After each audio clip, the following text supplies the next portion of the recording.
Hello students, welcome back to Sociology classes BA Part 2. Today our topic is terrorism, आतंकवाद. Okay.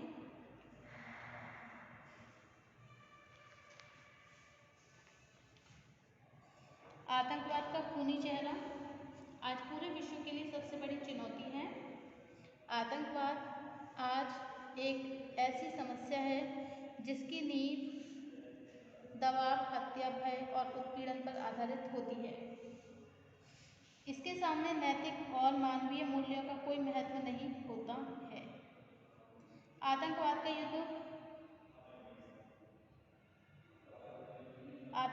जो चेहरा है वो युद्ध से भी अधिक भयानक है. युद्ध से संबंधित विभिन्न पक्ष यह जानते हैं कि उनका दुश्मन कौन है. इसके विपरीत आतंकवाद की गाज उन लोगों पर गिरती है जो मासूम निरपराध नागरिक होते हैं. विश्व में आतंकवाद से मरने वाले लोगों की संख्या दूसरे विश्व युद्ध में मारे जाने वाले सैनिकों और नागरिकों की संख्या से भी कहीं अधिक है. संयुक्त राष्ट्र संघ के एक मोटे अनुमान के अनुसार पूरी दुनिया में आज 2000 से भी अधिक छोटे बड़े आतंकवादी संगठन हैं जिनका काम अचानक किसी सार्वजनिक स्थान पर लोगों को गोलियों से भूनना, बैंकों को लूटना, विमानों पर यात्रियों सहित अपहरण करना, व्यक्तिगत और सार्वजनिक संपत्ति में आग लगाना, युवकों को जबरदस्ती अपने संगठन में शामिल करके उनसे नृशंस हत्याएं करवाना, हथियारों और नशीली दवाओं की तस्करी करना, पुलिस और सैनिक चौकियों पर अचानक हमले करके प्रशासनिक व्यवस्था को कमजोर बनाना होता है. आतंकवाद से प्रभावित देश के जनजीवन को आतंकवाद ने इतना त्रस्त कर रखा है कि लोग चाहे कार्यालय में काम करें अथवा बाजार में खरीदारी, घर हो या सफर कर रहे हो, उन्हें यह नहीं मालूम कि अचानक होने वाला विस्फोट कब उनकी जिंदगी को समाप्त कर देगा.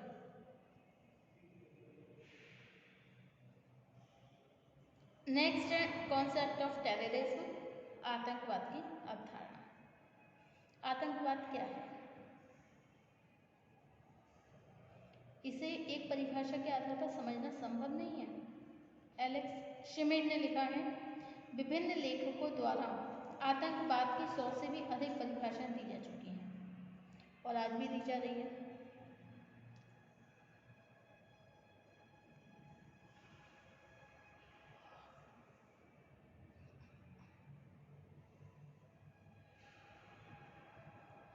लेकिन किसी भी परिभाषा को सर्वमान्य नहीं कहा जा सकता. कुछ समय पहले तक लुटेरों और डाकुओं द्वारा की जाने वाली हिंसा को ही आतंक के रूप में देखा जाता था. मानवीय मूल्यों का प्रभाव कम होने और अपराधों में वृद्धि होने के साथ साथ जब संगठित गिरोह पर अपने निहित स्वार्थों को पूरा करने के लिए आगजनी, लूट, हत्याएं, अपहरण, सांप्रदायिक संघर्षों का सहारा लिया जाने लगा, तब जनसाधारण द्वारा इसी दशा को आतंकवाद समझा जाने लगा. वर्तमान में आतंकवाद को किसी एक या कुछ व्यक्तियों द्वारा किए जाने वाले आपराधिक व्यवहार के आधार पर नहीं समझा जा सकता है. यह राजनीतिक उद्देश्यों की पूर्ति के लिए की जाने वाली नियोजित हिंसा का एक विशेष रूप है. जब कोई संगठन अपनी शक्ति या जन समर्थन के द्वारा अपने राजनीतिक उद्देश्य को पूरा नहीं कर पाता, तब वह छिपे तौर पर विस्फोट, अपहरण या सामूहिक नरसंहार के द्वारा जनसाधारण में भय और आतंकवाद पैदा करके स्थापित राजनीतिक व्यवस्था को कमजोर करने का प्रयत्न करने लगता है. इस प्रकार रणनीति के रूप में अमानवीय हिंसा का उपयोग करना ही आतंकवाद कहलाता है. ओके, अब नेक्स्ट पॉइंट है आपका समाज विज्ञान विश्व कोश के अनुसार आतंकवाद की definition. Encyclopedia of social science.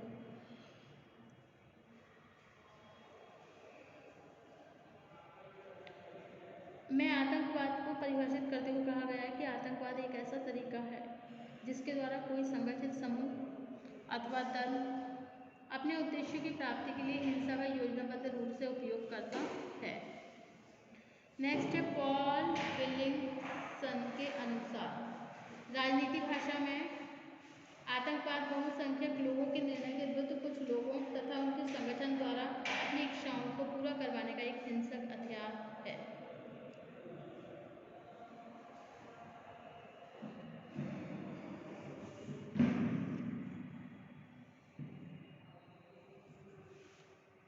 Next point, अमेरिकी प्रशासन ने आतंकवाद को परिभाषित करते हुए कहा है कि आतंकवाद का तात्पर्य हिंसा अथवा धमकी से संबंधित उन सभी कार्यों से है जिनका उद्देश्य किसी राज्य अथवा संगठन के हितों को क्षति पहुंचाना अथवा उससे किसी प्रकार की रियायत पाना हो।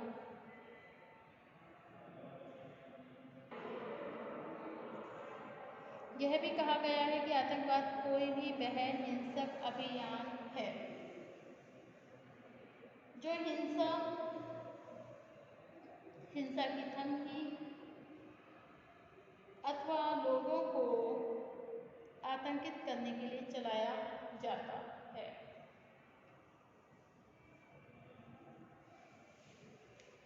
आज पूरी दुनिया में आतंकवाद की समस्या इतनी विकराल हो जाने के बाद भी संयुक्त राष्ट्र संघ यूएनओ द्वारा परिभाषित नहीं किया जा सकता है।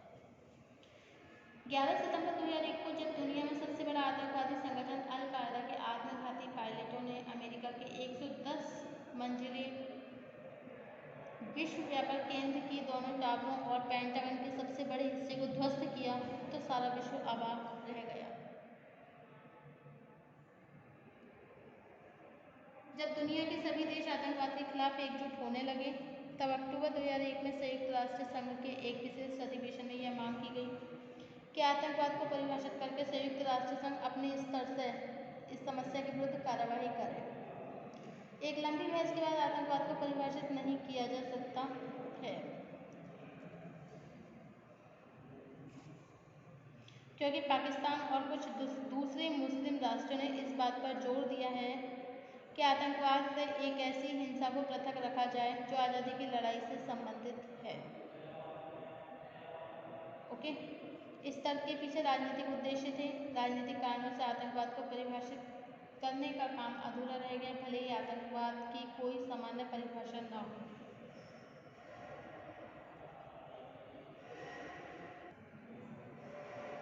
लेकिन आतंकवाद के लक्षण तथा प्रकारों की सहायता से इस अवधारणा को सरलतापूर्वक समझा जा सकता है। आतंकवाद के लक्षण तथा प्रकार, features and types of terrorism.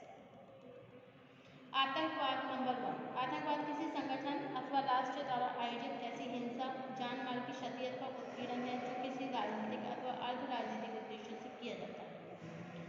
Second point है, आतंकवाद की प्रकृति अवैध और गैर कानूनी होती है, इसी कारण आतंकवादी गतिविधियों में भाग लेने वाले व्यक्ति छिपे तौर पर इस तरह कार्य करते हैं कि जिससे उन्हें पहचाना न जा सके।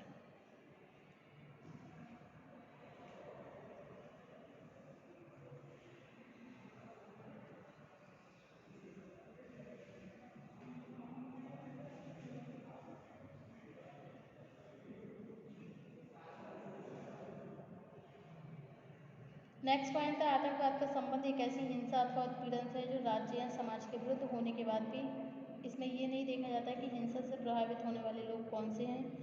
यही कारण है कि आतंकवाद का शिकार मासूम और निरीह लोग होते हैं। नेक्स्ट पॉइंट है, आतंकवाद की प्रकृति व्यक्तिगत उद्देश्यों से की जाने वाली हिंसा से भिन्न है। उदाहरण के लिए डकैती, लूटमार को संगठित अपराध कहा जाएगा, आतंकवाद नहीं। आतंकवाद तथा विद्रोह, रिवॉल्ट में स्पष्ट अंतर है। विद्रोह की दशा में भी किसी राजनीतिक उद्देश्य के लिए हिंसा का उपयोग किया जाता है, लेकिन विद्रोही उस देश का नागरिक होता है जिसमें किसी तरह का राजनीतिक उत्पीड़न होता है। साधारणतः विद्रोह को स्थानीय जनता के एक बड़े भाग का समर्थन मिला होता है। इसके विपरीत आतंकवाद फैलाने वाले लोग साधारणतः बाहरी देशों के नागरिक होते हैं। अधिकांश आतंकवादी आतंकवाद को एक लाभकारी आर्थिक क्रिया के रूप में देखते हैं तथा किसी व्यवस्था का विरोध करने के लिए उनका काम हिंसा के द्वारा जनसाधारण में भय उत्पन्न करना होता है। ओके, नेक्स्ट पॉइंट है, आतंकवाद के अनेक प्रकार होते हैं। साधारणतः इन्हें 3 भागों में बांटा जा सकता है। नंबर 1 है राज्य द्वारा आयोजित, सेकंड पॉइंट है पृथकतावादी गुट द्वारा आयोजित, थर्ड पॉइंट है आर्थिक आतंकवाद। ओके, राज्य द्वारा आयोजित आतंकवाद वो होता है जो एक देश द्वारा किसी दूसरे देश को कमजोर बनाने के लिए आयोजित किया जाता है। साधारणतः तुलनात्मक रूप से एक कमजोर देश अपने से अधिक शक्तिशाली देश के विरुद्ध ऐसे आतंकवाद का सहारा लिया जाता है। नेक्स्ट है पृथकतावादी गुट द्वारा आयोजित, फैक्शन स्पॉन्सर्ड। फर्स्ट कौन सा है? State sponsored. Okay, faction sponsored वो है आतंकवाद देश के किसी विशेष भाग पर अपना प्रभुत्व स्थापित करने के लिए किसी ऐसे गुट या संगठन द्वारा फैलाया जाता है जिसमें चुनाव में जनता का समर्थन प्राप्त हो जाता है।